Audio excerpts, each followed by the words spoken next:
আসসালামাইকুম, this is Anjum for Anjum blog. সবাই কেমন আছেন? আশা করি সবাই ভালো এবং সুস্থ আছেন। আলহামদুলিল্লাহ আমরা ভালো এবং সুস্থ আছি। আজকে মনটা অনেক বেশি ফ্রেশ। আর আজকে সেহরি করে দেন আপনার সাথে একটু ব্লগ শেয়ার করলাম।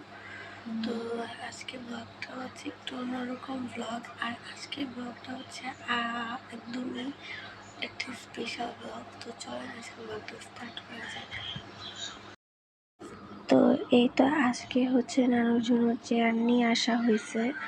আর একটা মায়ের কাছে মা এমন একটা জিনিস আবদারি মেয়ে তার মায়ের আবদার এবং সব পূরণ করার জন্য এই চেয়ারটা নিয়ে আসছে। নানুর অনেক পছন্দ এই চেয়ারটা। তো ওদিন ভিডিও কলে আম্মু বলছে জিজ্ঞেস করেছে, মা তোমার কি পছন্দ বা তুমি কি চাও? তখন নানু বলছে যে আমার এমন একটা চেয়ার খুব দরকার। তো নানু এটার মধ্যে বসেছে, নামাজ পড়ে।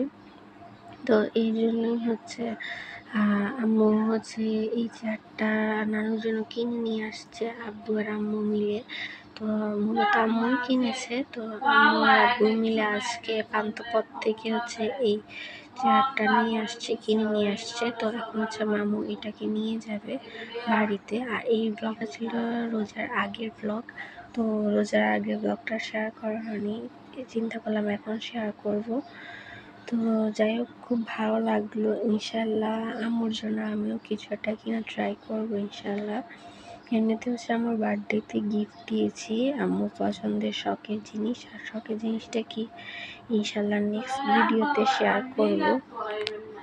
তো এখন চেয়ারটাকে এখন ভালো মতো সেট করে দেখাচ্ছে মামুকে যে এটাও বসে আরাম আছে। তো এটা মূলত মানে পিছন দিকে শরীরটা ছেড়ে দিয়ে শুয়ে গেলে কিন্তু একদম চেয়ারটা নিচে হয়ে যায়, মানে শুয়ে যায়। তো আসলে জিনিসটা খুবই ভালো লাগলো। আর এটার প্রাইস কত নিয়েছে আপনারাই গেস করেন। ইনশাল্লাহ নেক্সট ভিডিওতে আপনারা যদি চান তাহলে এটা প্রাইস বলে দিব। আর আপনারাও কিন্তু এরকম আপনাদের পছন্দের জিনিসটা কিন্তু আপনাদের বাবা মাকে গিফট করতে পারেন।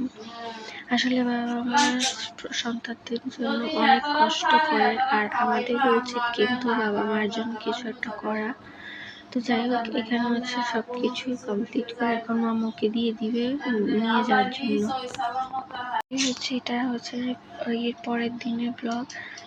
আমার মেজো মামু আসছে। তো মামু এখানে নামাজ পড়ছে, আর মামুর জন্য সকালের নাস্তা রেডি করা হচ্ছে।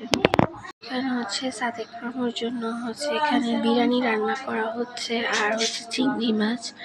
আর এই ভিডিওটা কিন্তু রোজার আগে ব্লগ ছিল, প্লিজ কেউ মাইন্ড করবেন না। আর কেউ ভাববেন না যে আপনারা রোজা ব্লগ আপনারা এত খাবার খান কেন প্রতিদিন না। এটা আগের ভিডিও, আমি আজকে শেয়ার করলাম। তো আজকে ব্লগ এতটুকুই। আর এই তো এখানে আব্বু আর আম্মু মিলে হেল্প করছে। আর এটা শুক্রবারের ভিডিও ছিল, এই জন্য আব্বু ওই দিন বাসায় ছিল। আর আব্বু বিরিয়ানি টেস্ট করছে। আর এখানে মামা নামাজ পড়ছে, জোহরের নামাজ আদায় করছে। তো এতে এভাবে দিনকাল কাটছে। আর এই তো এখন এখানে চালটা ভিজিয়ে নেওয়া হয়েছে। আর এখানে আব্বু মটরশুঁটি নিয়ে আসছে পোলাওতে দিবে বলে, এই জন্য। আর এখানে মটরশুঁটিগুলো আমি এগুলোকে ছাড়িয়ে নিচ্ছি। আর এখানে বিরিয়ানিটাও হয়ে গেছে প্রায়। তো এই তো আর আম্মুর হাতে বিরিয়ানিটা এত বেশি মজার হয়। তো এই তো এক পাশে বিরিয়ানি, এক পাশে চিংড়ি মাছ, এভাবে কাজ চলছে। আর এই তো এখন বিরিয়ানিটা হয়ে গেছে, আমরা একটু পরে খাবো। আর এই তো আজকের চিংড়ি মাছের লুকটাও কিন্তু অনেক বেশি লোভনীয় হয়েছে। তো আজকের ব্লগটা এতটুকু। সবাই ভালো থাকবেন, সুস্থ থাকবেন, আমাদের জন্য দোয়া করবেন। আর এই তো বিরিয়ানির লুকটাও দেখিয়ে দিলাম। সবাই ভালো থাকবেন, আল্লাহ হাফেজ।